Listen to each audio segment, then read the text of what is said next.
In the long ago, when the world was still learning its rhythms, there walked a girl among the golden fields. She was not yet Persephone in the fearful sense men would later whisper.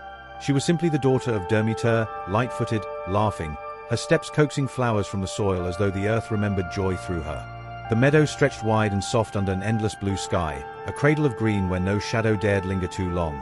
Roses bloomed in wild clusters, their petals velvet red and fragrant. Crocuses lifted delicate cups of saffron and purple. Violets hid in the grass like shy secrets. Irises stood tall, their sword-like leaves framing blooms of deepest blue and gold. Hyacinths released sweet, heady perfume that drifted on the warm breeze, and lilies, white as new light, nodded gently, as if bowing to her passing. She moved among them without hurry, a basket woven of reeds swinging from her arm. Her companions, the deep-bosomed daughters of Oceanus, nymphs with hair like flowing water, danced and gathered beside her, their laughter mingling with the hum of bees and the rustle of wind through wheat. They played as maidens play, chasing one another through the tall stems, weaving crowns of blossoms, singing simple songs of sun and growth. Persephone, though none yet called her by that weighty name, reached higher than the rest, her fingers brushing petals as though greeting old friends. She named each bloom aloud, not in dry catalogue but in wonder. This rose opens like a heart at dawn. This violet whispers of hidden springs. This iris holds the color of the sea my mother once crossed. P.I.T.A watched over her with a love fierce as summer noon, possessive, protective, eternal. She stood at the meadow's edge, golden-haired and robed in ripened grain, her presence making the stalks bow in reverence. Every flower that bloomed did so under her gaze, every seed that stirred owed its life to her touch. Yet her eyes never left her daughter. She saw in the girl's unlined face the pure essence of spring itself, untouched by frost, unscarred by time, radiant with the careless freedom of one who has never tasted absence. P.I.T.A's love wrapped the child like sunlight on skin, warm, constant, but heavy with the unspoken fear that what is most precious can slip away. The girl paused often to lift a bloom to her face, inhaling deeply, eyes closing in simple delight. Her laughter rang clear and high, scattering birds from the hedgerows. She knew nothing of endings. Endings had not yet touched her. No winter had ever stolen the color from these fields. No grief had ever shadowed her mother's smile. She was whole in the way only the very young can be, unaware that wholeness is temporary, that even gods must learn the ache of separation. The gods above looked on, Zeus from his thunderous heights, perhaps with a calculating eye, others with idle curiosity. The shadows below stirred, faint as roots shifting in dark soil. But for that moment, she was untouched by division, unacquainted with the pull of opposing realms. The meadow held her like a dream that has not yet ended, and the world turned gently, content in its innocence. Myths often paint Hades as a sudden storm, a thief erupting in rage, chariot wheels screaming through cracked earth. Observers of the old ways, those who listen to the soil and the silence, know better. It began in silence, the kind that settles deep in bone and stone. From his throne of obsidian, carved from the heart of the world where light has never trespassed, Hades sat unmoving. The seat was vast, its edges sharp as forgotten promises, flanked by pillars that rose like petrified sighs into the vaulted dark. Around him stretched the realm, rivers of forgetfulness murmuring softly. Asphodel fields pale and endless under sky of perpetual twilight, Hades drifting like smoke from extinguished fires. No torches flared wildly here. Only steady, cold glows from veins of pale crystal lit the halls. Everything was ordered, inevitable, patient. Then came the intrusion. Not loud, not violent, but insistent. A warmth brushed the roots of his kingdom.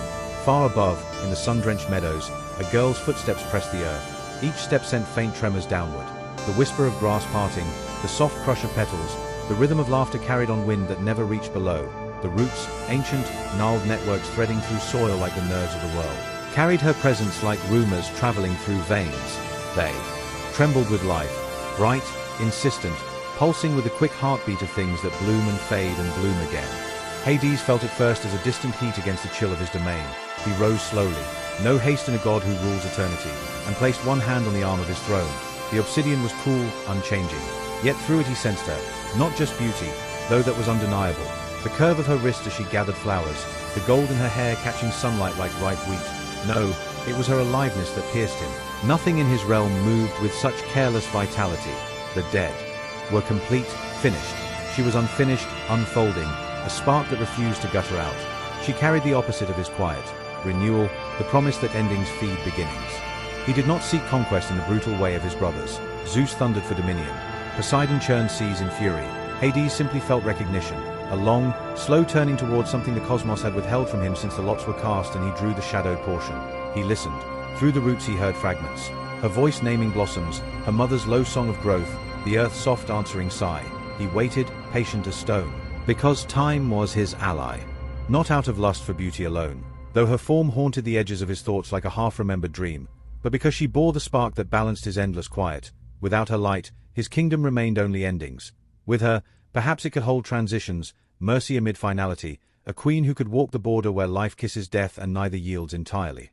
He wanted what the stars and the fates seemed already to intend, a companion forged for both realms, who could endure light without blinding and shadow without dimming. The cosmos had divided the world once: sky, sea, underworld.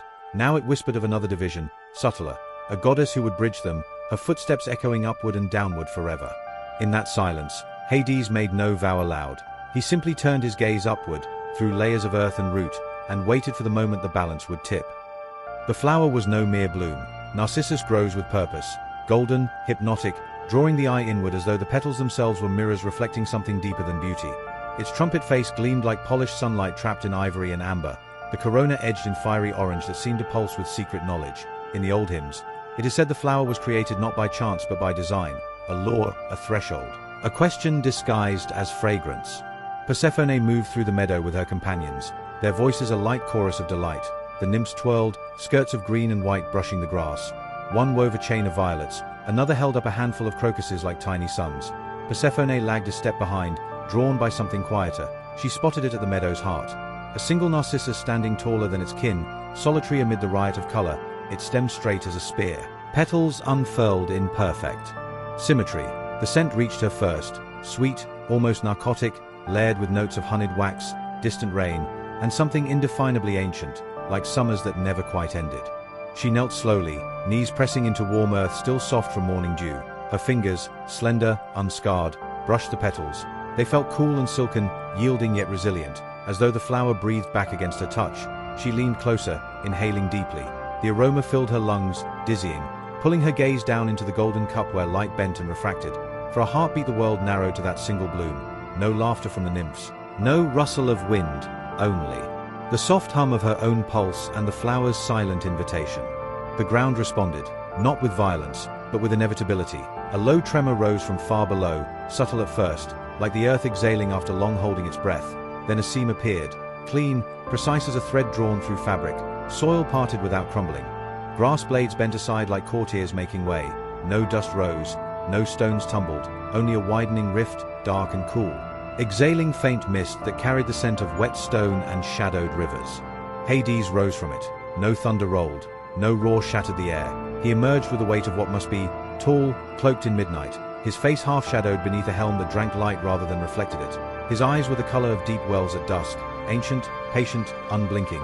The black horses followed, coats gleaming like polished obsidian, nostrils flaring with quiet smoke, whose striking sparks that died before they touched the grass. The chariot was wrought of the same dark metal, wheels silent on the earth. He did not speak at first.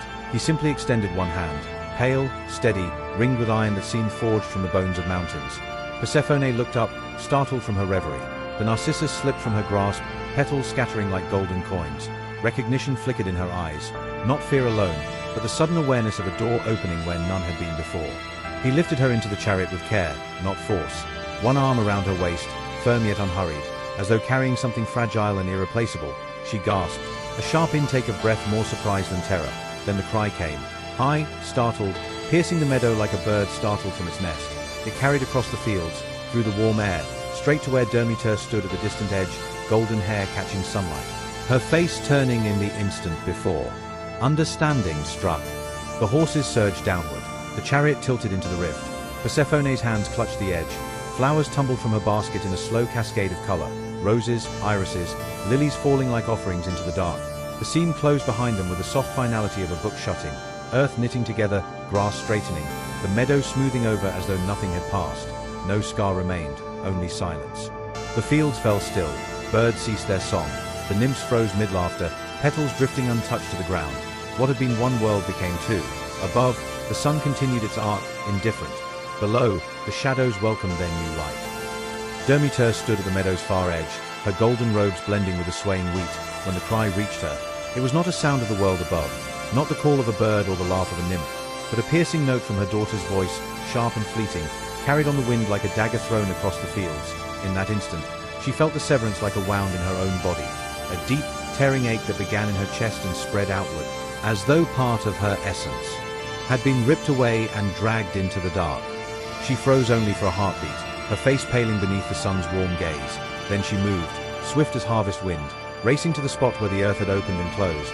Her hands clawed at the seamless grass, fingers digging into soil that yielded nothing but crumbs of dirt and broken roots. "Persephone," she called, her voice echoing across the empty meadow, raw and commanding, shaking leaves from distant trees. The nymphs scattered in fear, their flower crowns tumbling forgotten. They whispered among themselves, eyes wide with the horror of what they had witnessed. But no answer came. The ground remained silent, mocking her with its wholeness. P.I.T.A rose, her eyes burning with a fury that dimmed the afternoon light. She would not accept this. She searched, day into night, night into day, 9 relentless turns of the sun, neither eating nor drinking, her immortal form thinning as grief carved hollows in her cheeks, torch in hand, flames that never guttered, fueled by her will alone. She roamed hill and valley, crossing rivers that parted at her approach, climbing mountains that bowed under her steps. She questioned all who crossed her path. Mortals trembled at her approach, simple farmers and shepherds dropping to their knees, their voices quavering as they denied any sight of a black chariot or a shadowed god. Nymphs wept openly, their tears swelling streams to floods, confessing only fragments.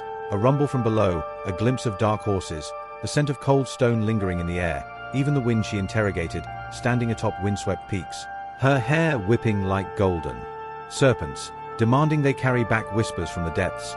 But the winds brought only silence or echoes of her own despair. In her anguish, she disguised herself, not as the radiant goddess of growth, but as an old woman, bent and cloaked in rags, to walk among mortals unnoticed. She wandered into villages, sitting by wells where women drew water, listening to their chatter for any rumor of a lost girl or an underworld king. At Eleusis, she found brief respite among the daughters of Celeus, but even there, her grief leaked out. She nursed their infant brother Demophon by firelight, attempting to grant him immortality in a desperate bid to replace what was stolen, only for the ritual to shatter when discovered. She turned from Olympus entirely, ignoring the summons of Zeus and the pleas of other gods. Her throne on the mountain stood empty. Her festivals went uncelebrated. She withdrew her blessing from the earth, a deliberate act born not of spite but of shared suffering. Grain withered in the ear, heads drooping brown and lifeless before they could ripen. Orchards stood barren, apples shriveling on branches like forgotten promises. Leaves curling inward as frost crept unseasonably across the land. Rivers slowed to mourning, their waters thickening to sluggish flows, ice forming at edges where summer should have reigned. Flowers closed their petals and refused to open. Vines twisted dry and brittle under a sun that suddenly felt distant. This was no petty vengeance against the world or her kin. Grief had stripped her to essence, a mother deprived of her heart center. Her power turned inward until it bled outward, mirroring the void within. The earth, so long her extension, now echoed her loss, cold, unyielding, empty. Mortals starved in the wake, families huddled in thatched huts, rationing the last of their stores as fields yielded nothing but dust. Children cried for bread that would not rise. Elders whispered prayers to altars that went unanswered, smoke from sacrifices curling thin and ignored.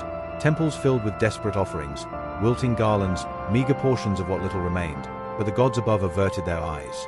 For even they felt the chill of P.I.T.A's sorrow.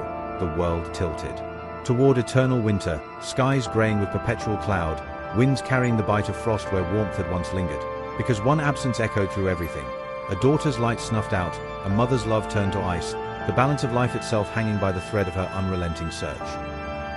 Those who descend expecting torment, flames licking at flesh, screams echoing without end, chains rattling in perpetual torment, find instead something far stranger: order. The underworld is not a dungeon of punishment for the living. It is the quiet country where all journeys conclude, vast and measured, ancient as the first stone laid in creation.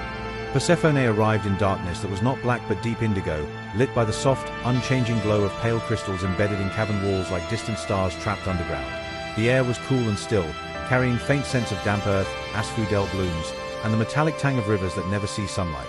No sulfur choked the lungs, no whips cracked, only the low murmur of water over stone, the occasional sigh of a shade drifting past.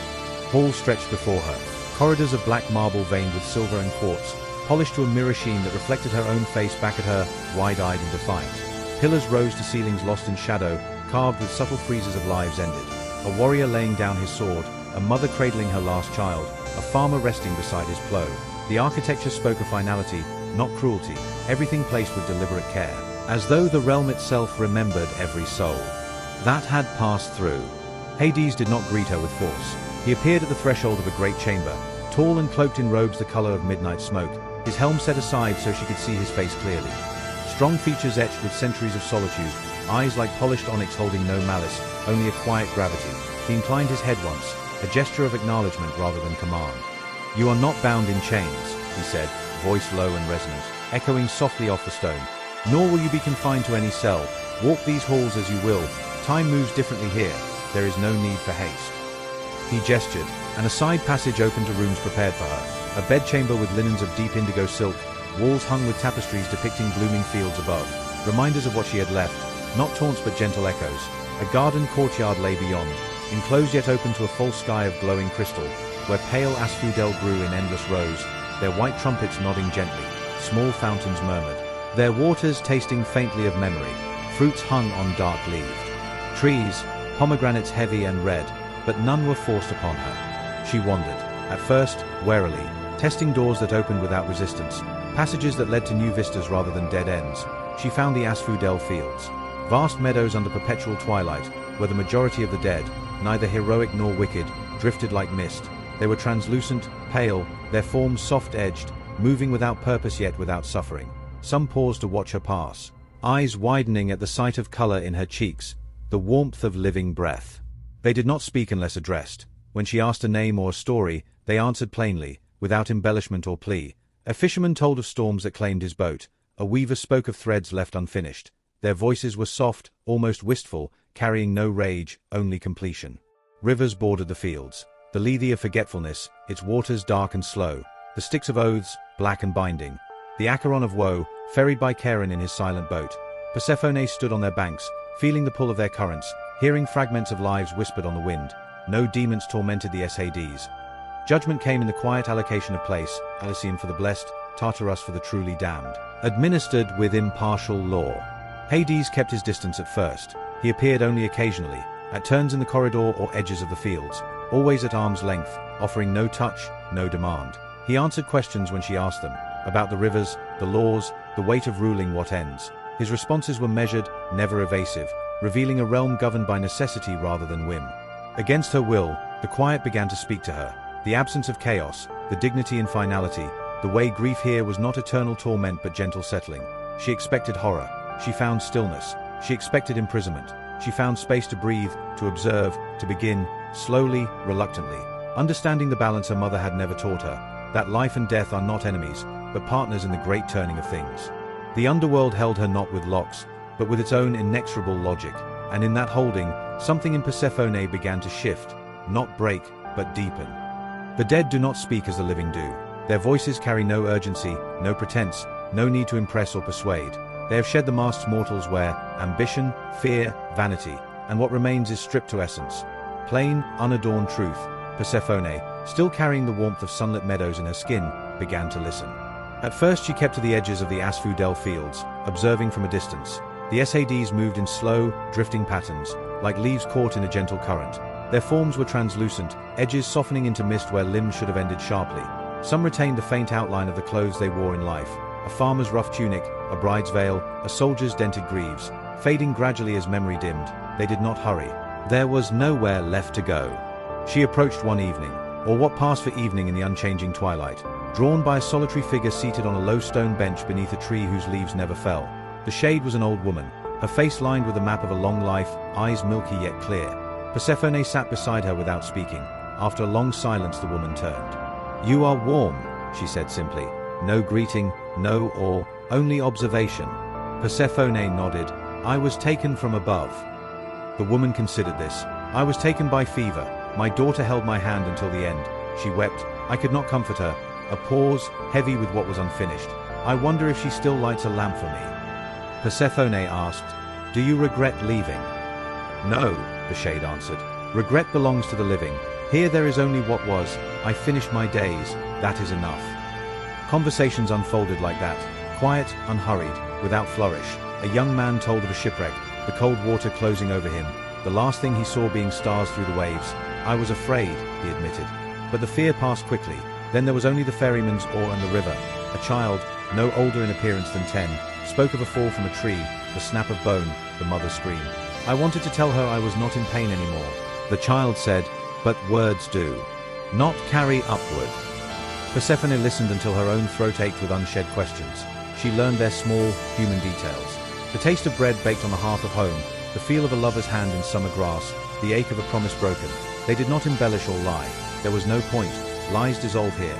Only what truly happened endures. She ventured farther. Along the banks of Leda she met Hades who had drunk and forgotten, their eyes empty of story, drifting like empty vessels. Others, who had refused the draught, carried every memory intact, sharp, unblunted. And sometimes that was its own burden. She spoke with judges in the hall of Minos, stern figures weighing lives on golden scales, assigning places without anger or mercy, Elysium's sunlit meadows for the just, Tartarus's deep shadows for the wicked, the grey asphodel for most. Through it all, she began to see the underworld's true shape.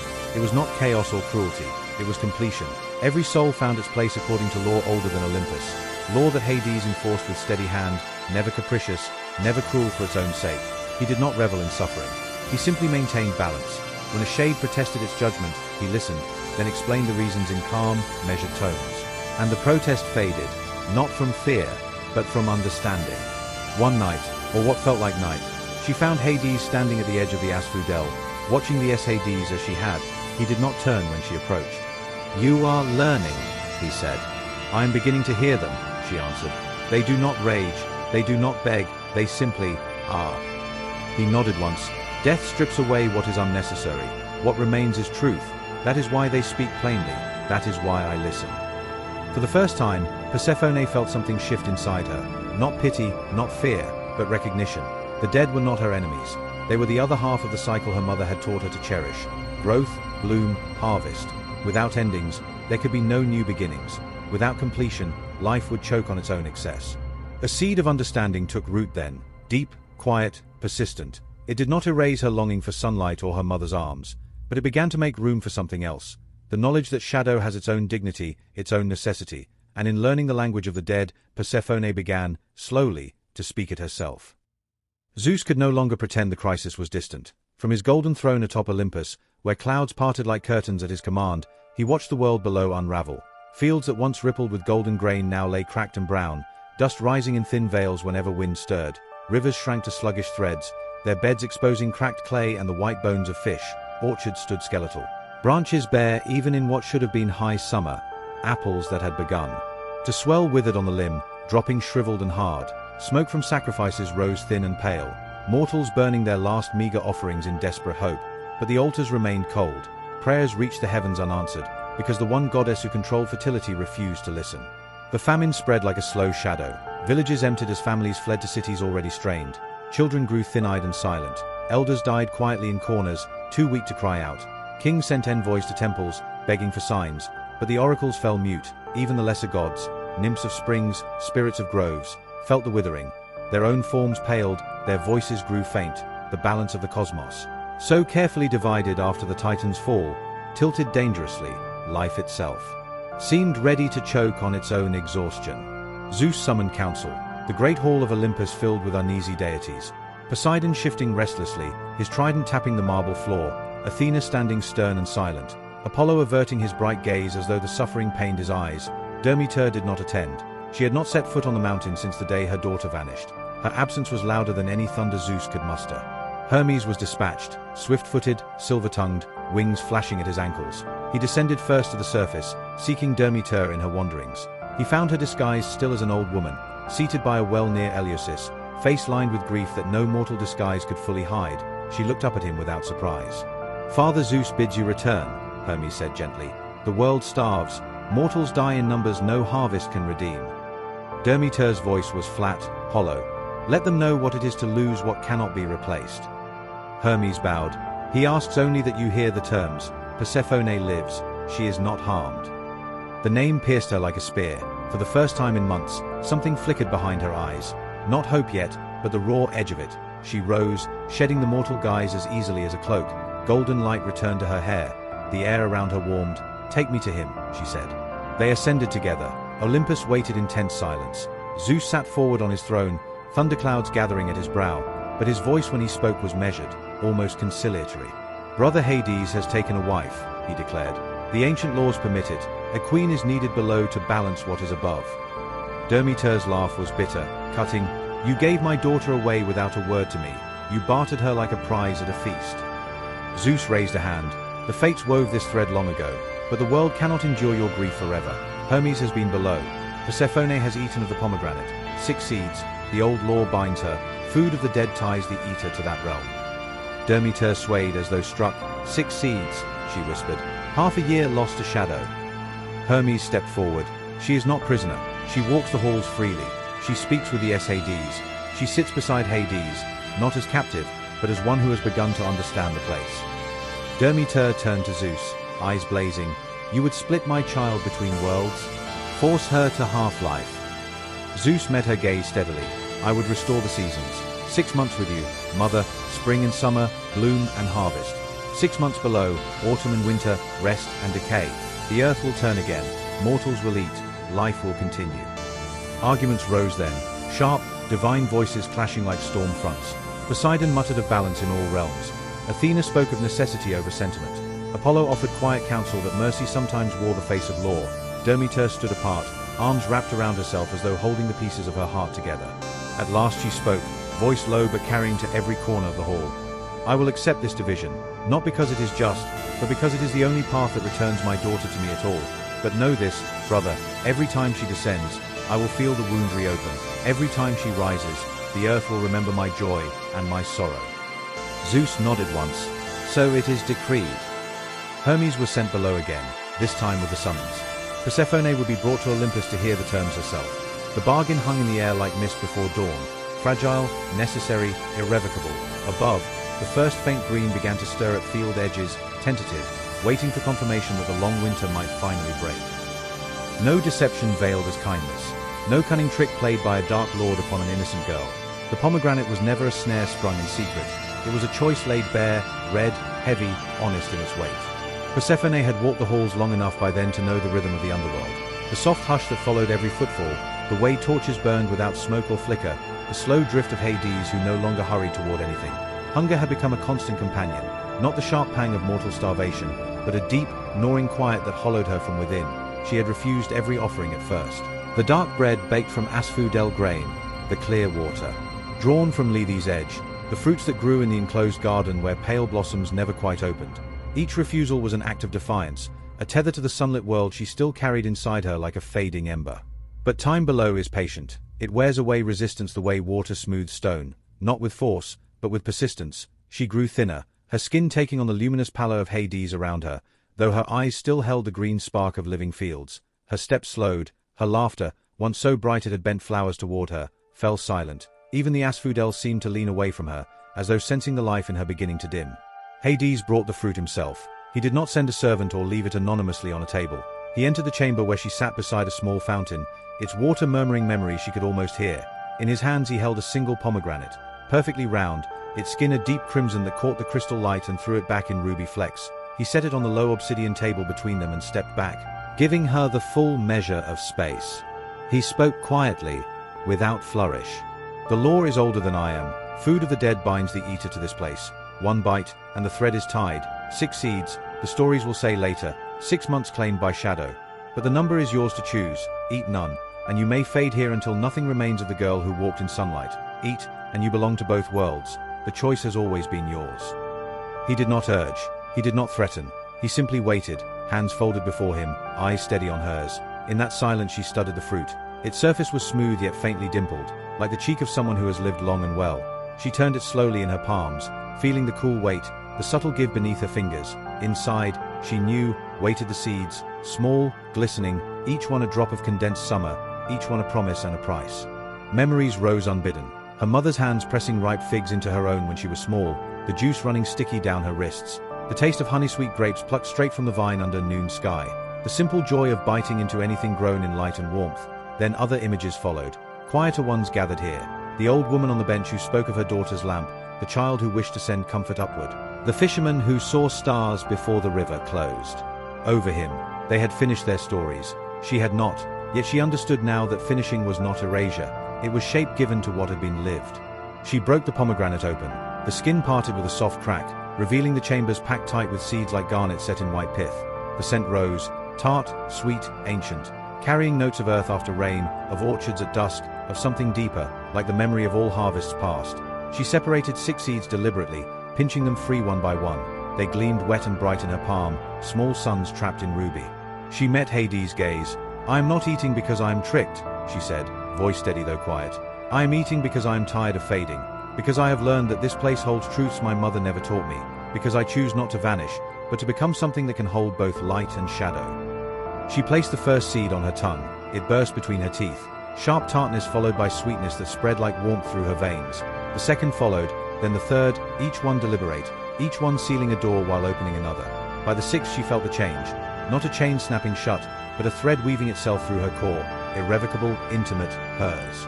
When she finished, she set the empty husk aside. The air in the chamber seemed to shift, thicker, more present, as though the underworld itself had noted the act and approved. Hades did not smile, but the tension in his shoulders eased, the faintest softening at the corners of his eyes. "You chose," he said simply. "I chose," she echoed. "Not all of it, not the way it began, but this part, yes." Outside the chamber, the Hades continued their slow drift. The rivers kept their murmur, the crystals burned steady and cold, but something had altered in the balance. A living queen had tasted death's fruit, not in defeat, but in knowledge, and knowledge, once swallowed, cannot be spat out. The old laws stirred. Fate took note. The bargain above would soon be spoken aloud. But here, in this moment, the pomegranate had already decided half the year, and half her heart. She rose to the surface not as the girl who had been taken, but as something forged anew. The chariot that carried her upward emerged from the same fissure that had once swallowed her, though now the earth parted gently, like a curtain drawn aside in welcome rather than torn in violence. Black horses stepped onto meadow grass with careful hooves, sparks dying harmlessly beneath them.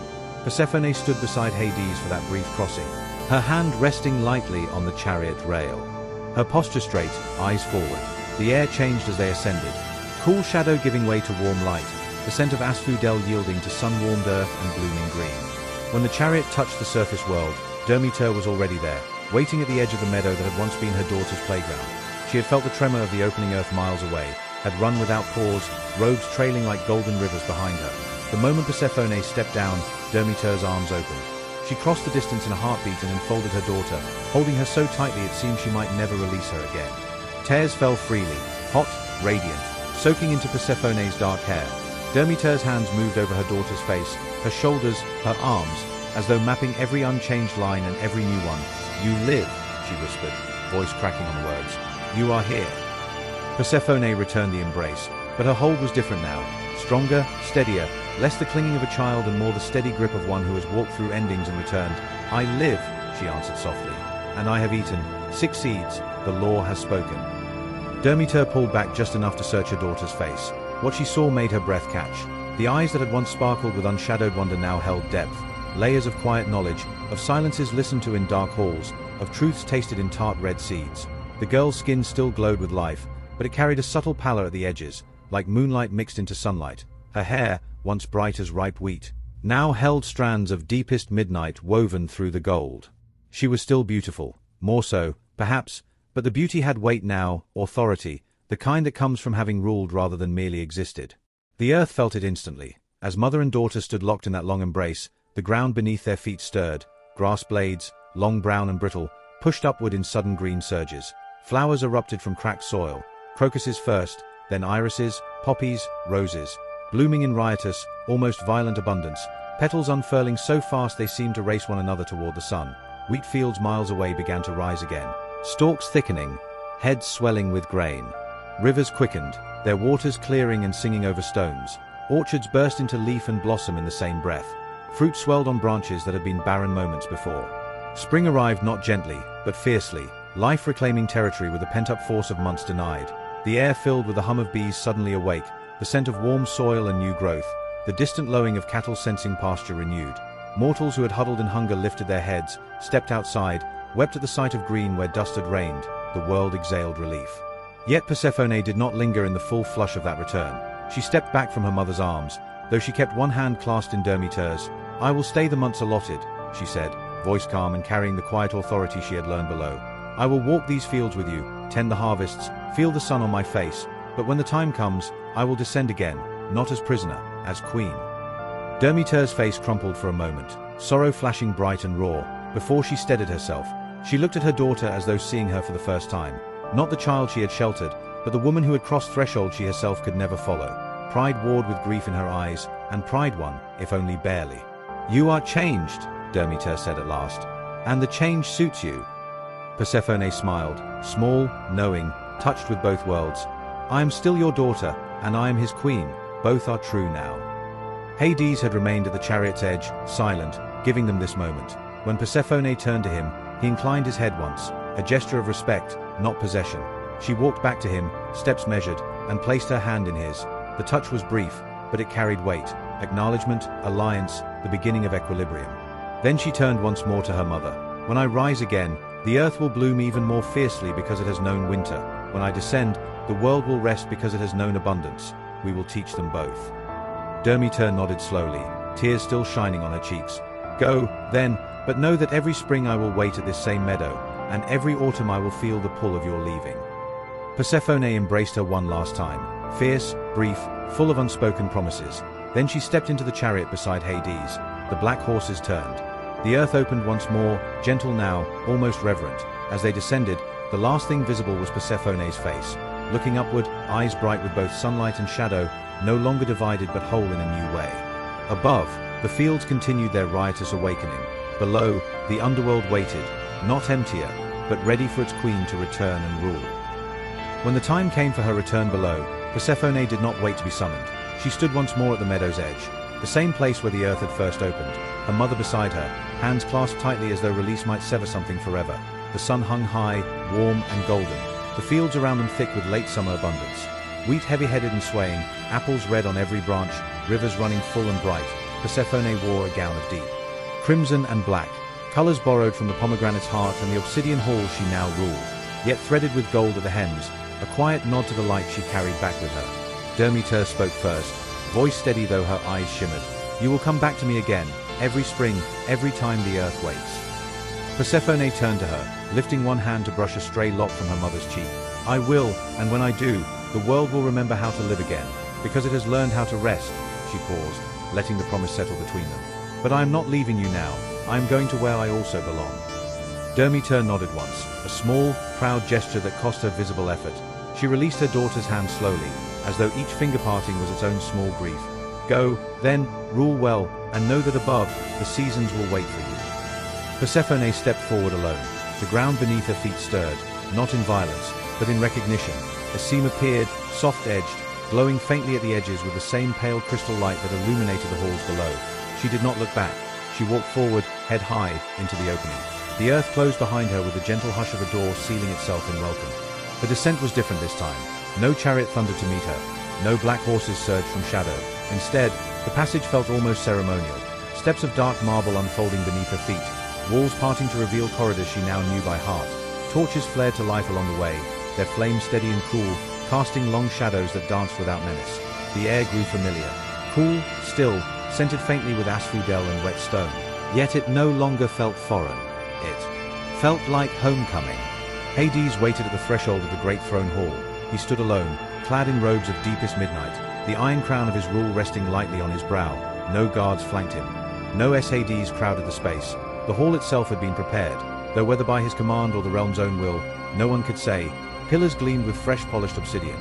The floor reflected the pale glow of overhead crystals like a starless night sky.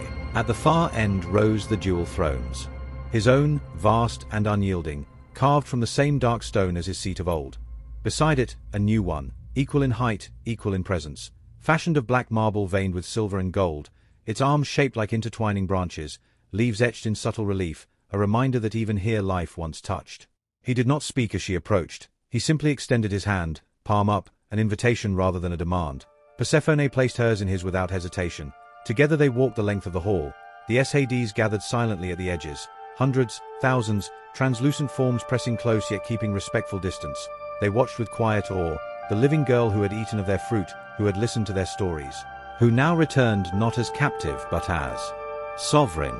At the thrones, Hades turned to face her. For the first time since her arrival long ago, something like ceremony unfolded.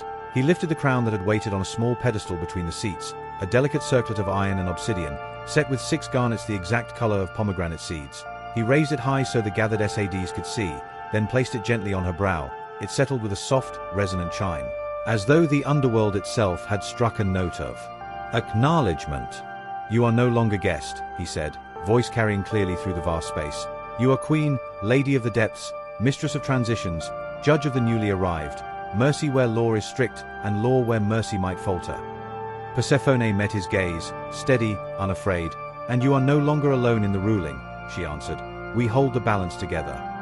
She took a seat. The moment she did, the hall seemed to breathe. A faint shimmer ran through the air. The crystals overhead brightened just enough to soften the shadows. The Hades bowed, not in fear, but in recognition of a new order. A young shade stepped forward hesitantly, the child who had once spoken of falling from a tree. She carried a single asphodel bloom, pale and perfect. She laid it at the base of Persephone's throne, then retreated with a small, grateful nod.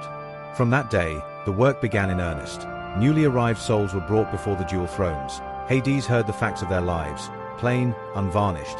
Persephone listened to the silences between the words, the unspoken regrets, the small kindnesses unremembered, the loves that had shaped them more than their deeds. Where he pronounced judgment with impartial law, she tempered it with nuance. A warrior who had killed in battle but saved a child was granted a gentler place in innocence. A woman who had hoarded wealth but fed her village in famine found mercy in asphodel rather than deeper shadow.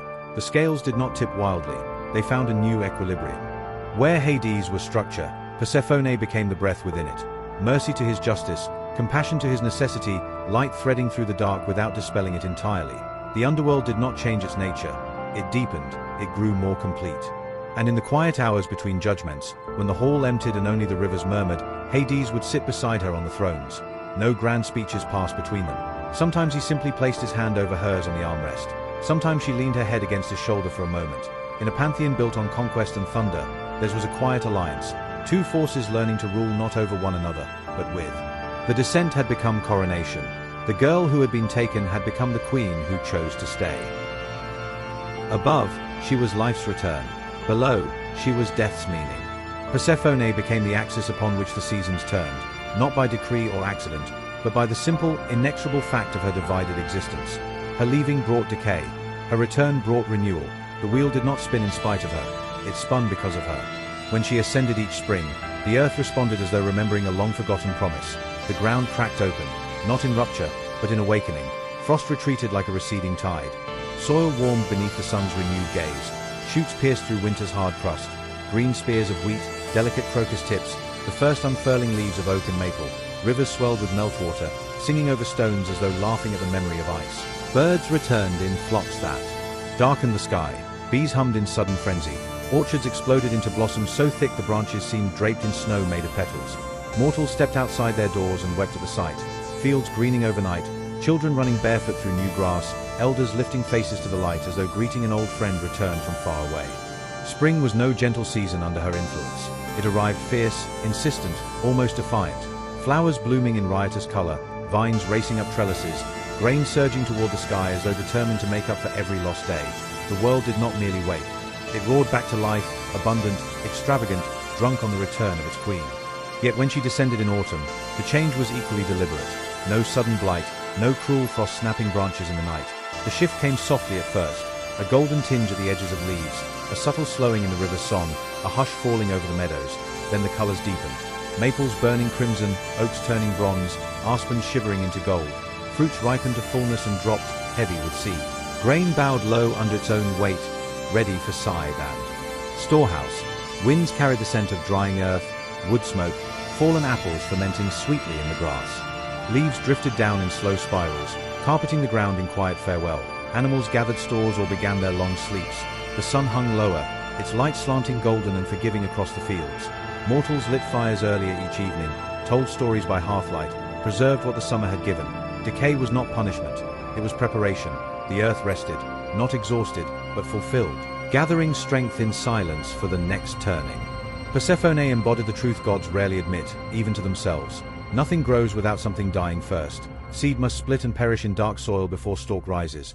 Blossom must wither so fruit can swell. Summer's green must surrender to autumn's fire so winter's hush can blanket the land and let roots deepen unseen. Life feeds on endings, endings feed life. She was a living proof of that partnership.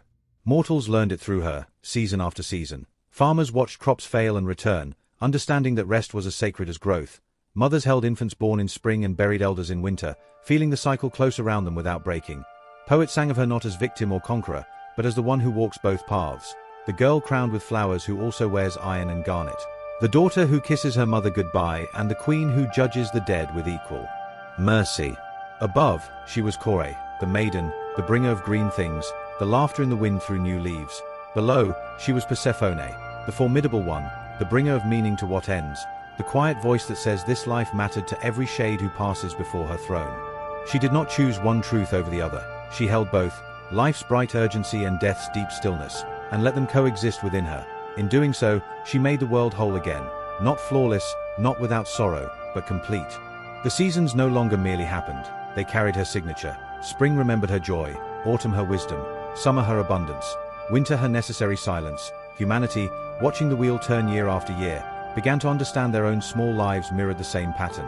Moments of radiant beginning, long stretches of effort, inevitable letting go, and the promise, always the promise, of return. Persephone, goddess of two truths, taught them without words that loss and return are not opposites, they are partners, and in that partnership lies the heartbeat of everything that lives. P.I.T.A never stopped mourning the girl her daughter had been.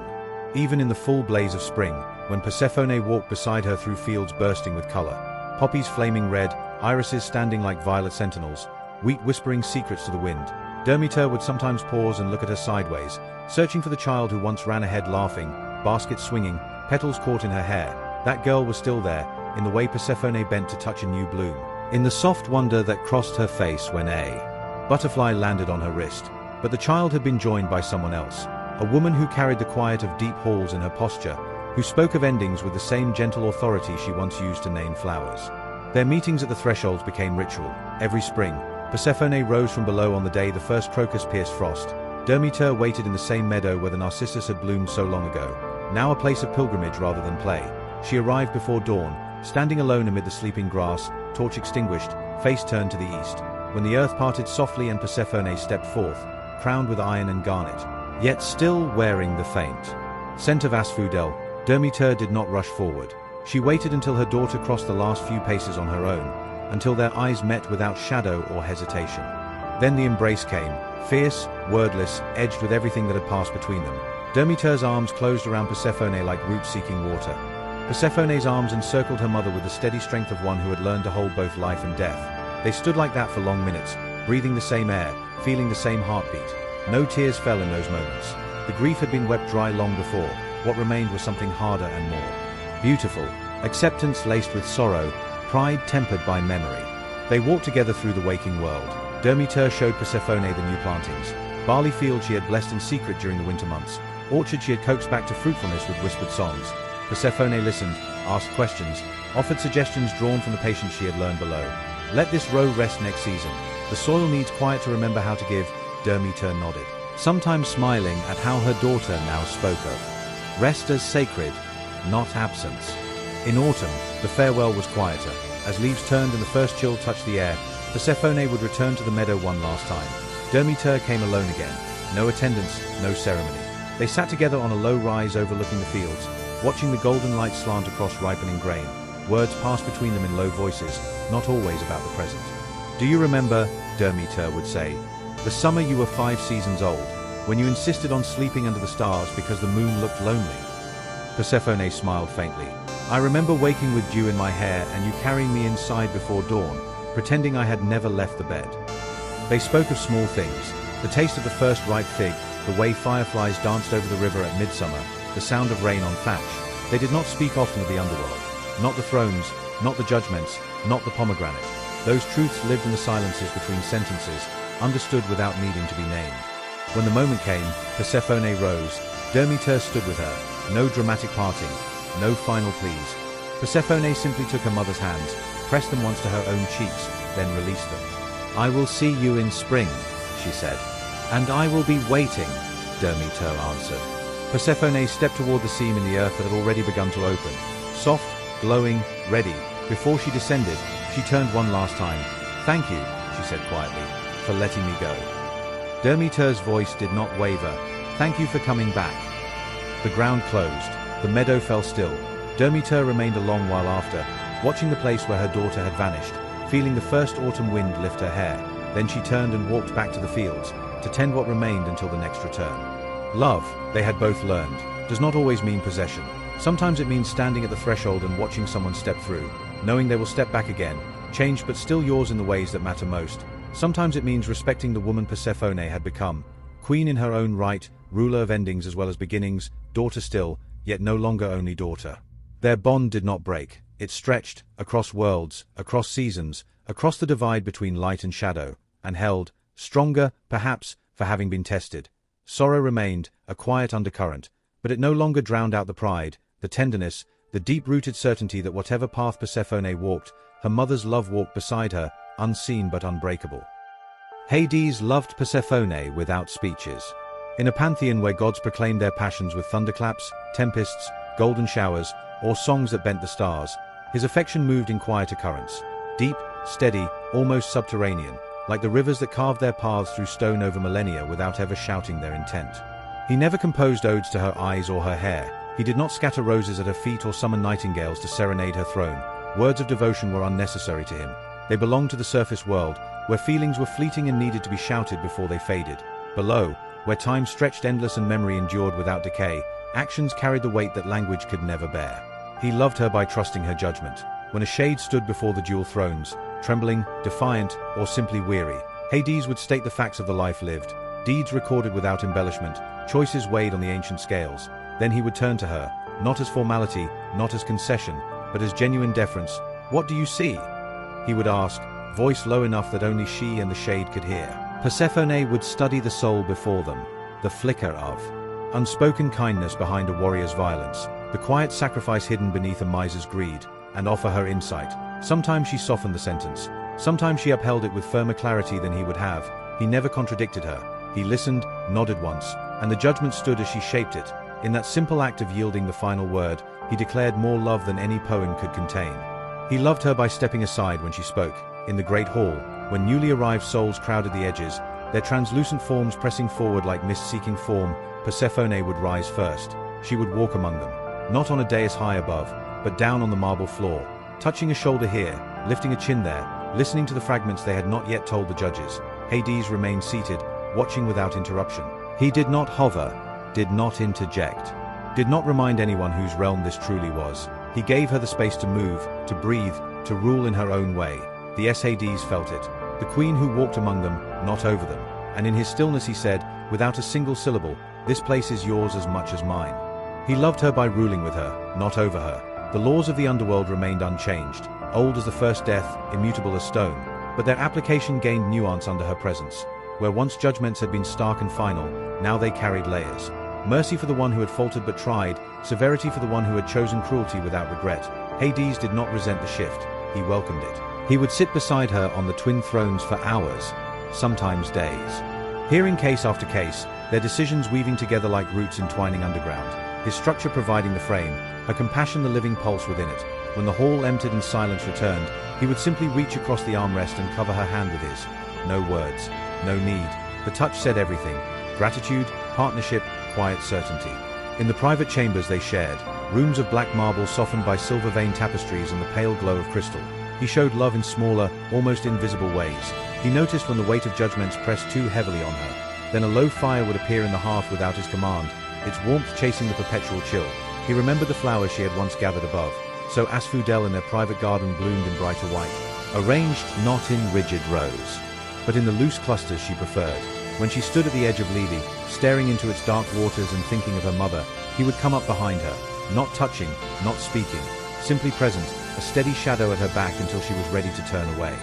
Once, in the deepest quiet of what passed for night below, she asked him, "Do you ever wish to speak of it, of us, the way the others do? With grand declarations, with poetry?" He considered the question for a long time, the way he considered everything. Then he answered, soft as river stones smoothed by water, "Words are for things that might end. What we have does not end. It simply is." She leaned her head against his shoulder. He did not move to embrace her. He simply let her rest there, his arm a quiet anchor. In the silence that followed, more was said than any thunderous vow could ever convey. In a family of conquest, Zeus claiming the sky with lightning, Poseidon the sea with storms, even Demeter marking her grief across the whole earth, Hades and Persephone built something rarer, equilibrium. not the absence of passion, but passion distilled to its purest form, steady, enduring, unspoken yet unmistakable. He loved her in the silence, and she understood every word he never said. This is no tale of victimhood seized by force, nor a simple romance blooming in darkness like some forbidden flower.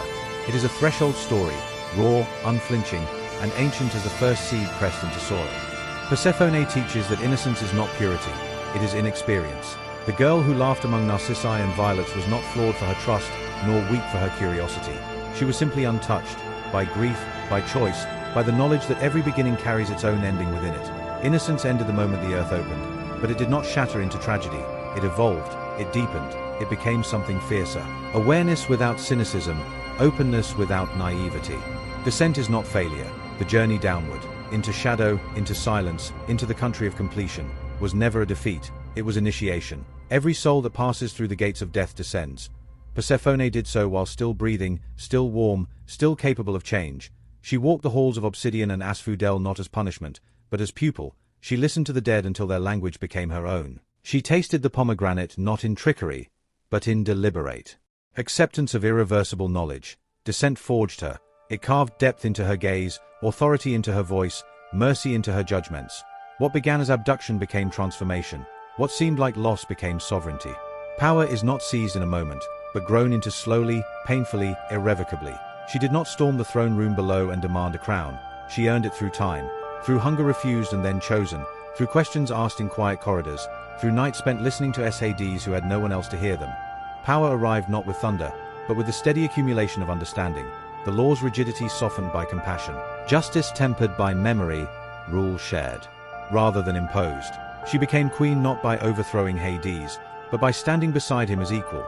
The iron circlet with its 6 garnets settled on her brow because she had already carried the weight of both worlds inside her. She is the goddess you pray to when you are becoming someone you didn't plan to be, when life splits you open, when loss tears the ground beneath your feet, when a choice you never asked for binds you to a new reality, when grief or change or time itself drags you downward. You turn to Persephone, not for rescue from the dark, but for proof that the dark can be walked, not for the return of what was, but for the courage to claim what is now. She answers the unspoken prayers of those stepping across thresholds they never chose, the woman leaving a marriage that once felt like home, the artist abandoning one path for another uncertain one, the survivor learning to live with scars that will never fade, the parent watching a child grow into a life beyond their reach. Persephone does not promise the pain will end. She promises it will mean something. She promises you will emerge changed, not broken, but whole in a larger, harder way. She stands at every crossroads where light meets shadow. She is the green shoot pushing through frozen earth after the longest winter. She is the quiet judge who remembers every unfinished love, every small kindness buried beneath greater sins. She is the daughter who kisses her mother goodbye and the queen who returns to her throne without apology. She is the bridge, living proof that opposites do not cancel each other out, they complete each other. In her story, mortals find the map for their own inevitable divisions. Joy and sorrow, beginning and ending, holding on and letting go. She does not erase the ache of separation. She sanctifies it. She does not deny the pull of darkness. She dignifies it. She teaches that to live fully is to consent to being changed by what you pass through, willingly or not, and to claim the power that change bestows. Persephone represents the truth we spend lifetimes avoiding. Growth hurts, loss reshapes, becoming requires both ascent and descent, and no one, not even a goddess, gets to stay untouched forever. Yet in her divided sovereignty, in the way she holds spring in one hand and winter in the other, she offers the deepest consolation of all. You can be torn between worlds and still rule them both. You can lose your old self and find a greater one waiting in the ruins.